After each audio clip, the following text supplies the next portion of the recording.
come so far away from home. There's no way I'm turning back now. My destination. Hi guys, magandang araw sa lahat. Magandang araw sa lahat ng mga viewers natin dyan. Ayan, kumusta po kayo guys, no? Sa lahat ng mga silent viewer, sa lahat ng mga viewers natin dyan. Ayan, kumusta po kayo guys, no? Short video lang to guys, no? Dahil update lang guys, no? At kumustahan lang guys ba? Hindi ako nakapag-live dahil may na dito ang signal ngayon dahil palaging ulan. Maraming nagtatanong guys, bakit hindi ako tumulong sa pag-explore doon sa bundok. Nag-relax muna ako guys, no? Dahil ngayon na month nagkumayat talaga ako guys, no? Para dahil nag-aaral na yung dalawa, si Jenny at saka si Bunso at saka sila Unil nag-aaral, kaya hindi ko sila in-update guys para din sa safety nila. At todo kaya talaga ako guys, no? Kahit na ano na lang. Hindi ako na swertehan sa tanim kong kalabasa guys dahil nasira sa ulan. At mura din ngayon dito guys, no? 5 pesos lang ang kilo. Nasira pa sa ulan guys, no? Kaya medyo nahirapan ako guys. Kaya sinubukan kong magtanil.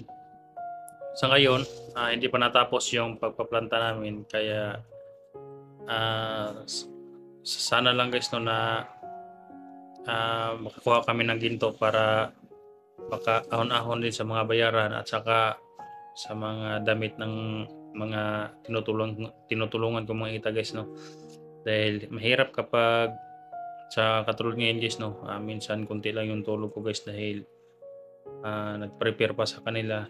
Lagi kong dinadadalaw sila. Si Mokong at saka si guys, si Mako, hindi nag-aaral, naglilibor guys, mahiya daw sila mag-aaral kaya naglilibor sila. Kaya hindi ko naman sila pinipigilan para makatulong din sa kanila. At palagi ko na lang sila na pinupuntahan doon sa kanila.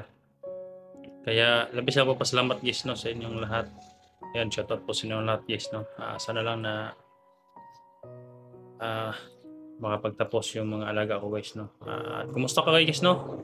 Ayan, kumusta ko kayo dahil siguro marami nagre-request na guys, no, patulong doon sa bundok dahil si Bert sabi niyo nagka-rider naman, kaya hindi ako na guys, hindi mo na ako nakapag-explore. Tumitingin din ako sa video nila, pero malay natin kung sa susunod makapag-explore ako guys, no. Kaya salamat guys, no, sa inyong lahat. 4 na buwan na wala tayong sahod sa guys, kaya sikap talaga guys, no. Sikap talaga kahit ano na lang yung tinatrabaho ko guys, para lang na makapagkita ng pera para sa mga tinutulungan ko guys, no. Dahil kaanak lang ng asawa ko guys, nakagasto din, kaya medyo mahirap guys, no. Pero sa ng Panginoon guys, makakaraos din to guys, no. Sana lang na mga 2 araw guys matapos na yung pinaplanta namin na bato. Sana lang may laman na ginto yun guys, no, dahil malaki ang binabayaran namin sa kanon sa planta. Sana makabawi man lang, makarecover, no. Ayan, kasama ko pala sila Jack, sila RG, Siren at saka si si Gerson. Ayan, palagi ko silang sinasabihan guys na wag talagang babalik sa bundok, mag-tridor, babalik sa bandido dahil yan, tinutulungan ko naman sila guys, no. Pinapayuhan ko para hindi talaga babalik sa masama guys. Hindi katulad ng iba, kung wala nang kita, babalik sa pagkamasama.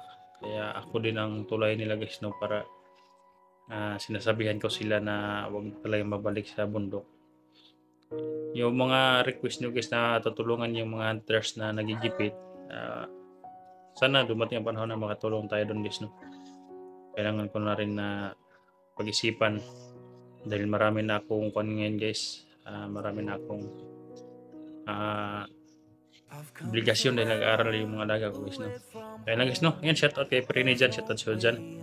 Saka Nanay Bunaflor, Ate Dili na Ina, ayan, shoutout. At saka Tinida Ando, shoutout siya dyan. Tito Nicole Andro, ayan, shoutout siya dyan, no. Nanay Buena Flor, shoutout siya dyan. So lang guys, no, para salamat po. Nandito na lang. Short video.